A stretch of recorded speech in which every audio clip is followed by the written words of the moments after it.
Ассалаумағалейкум. Бисмилля деп видеомызды бастайық. Бүгінгі видеода осы орындықтың арқасын жасайтын болам. Мінекей сынып кеткен екен.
Мінекей тура осы орындықтың арқасындай фанерден не болмаса ДВП-дан шаблон жасап алу керекпіз.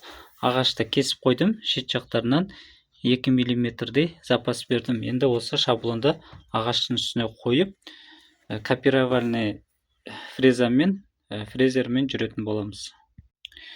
Мінекей қазір фрезермен осы ағашымызды алатын боламыз. Ағашымызды алар кезде осы ортасынан бастап былай қарай жүреміз.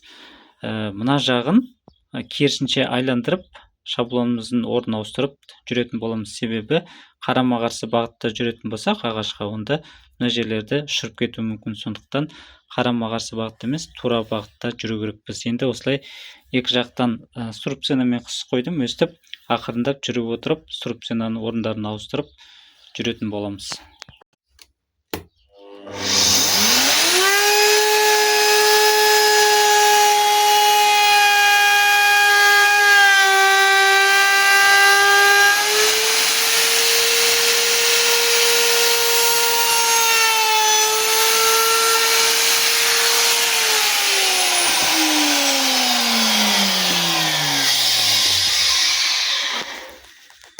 Мінекей осылай айландыра алатын боламыз.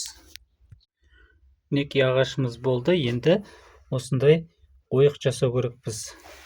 Ол ойық мына жердегі орындықтың материалы сол ойыққа кіретін болады.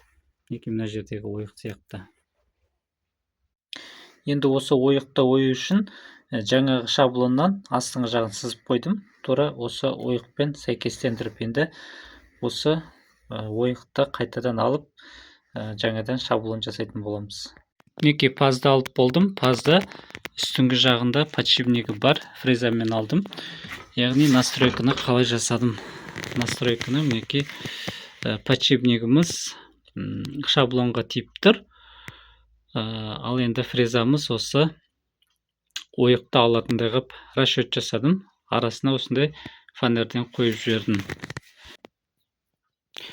Мінекей пазымыз тура осы өзінікіндей болып шықты. Енді қазір тура осылай ағашымыздың кромкасын алу керек. Мінекей ағаштың қырларын алып болдым. Енді орындыққа орнатуымыз қалды. Мінекей орындықтың арқасында салып болдым. Материалдың өзін степлермен атып, бет жағындағы узорларын осындай ыстық клеймен желімдеп шықтым. Енді бұл орындықтың үстіңгі жағын иесі боямайды, себебі үстіне кигізілетін чехолы бар. Баршаларыңызға рахмет. Келесі видеоларда жолыққанша аман есен сау болыңыздар.